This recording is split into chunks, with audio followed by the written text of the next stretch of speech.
নমস্কার, আমরা দ্বীপ কল্যাণ রিহ্যাবিলিটেশন সোসাইটির পক্ষ থেকে সকলকে আন্তরিক শুভেচ্ছা এবং অভিনন্দন জানাই। আমরা আজকে একটি বিরল প্রজাতির কচ্ছপ আমরা এটা আজকে নদীতে ছাড়ছি আমাদের আমরা দ্বীপ কল্যাণ রিহ্যাবিলিটেশন সোসাইটির পক্ষ থেকে। আমরা এটাকে রেস্কিউ করেছি, তারপর রিহ্যাবিলিটেট করা হচ্ছে, আজকে রিলিজ করছি।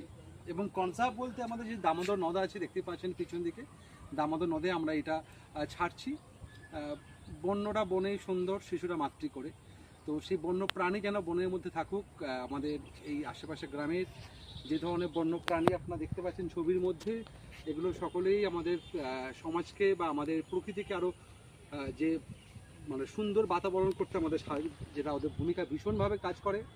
আজকের দিনে এই ধরনের বিরল প্রজাতির কচ্ছপ প্রায় নেই বললেই চলে। তো আমরা দ্বীপ কল্যাণ রিহ্যাবিলিটেশন সোসাইটির পক্ষ থেকে এই প্রথম আমরা এই ওপর কাজ করতে শুরু করেছি।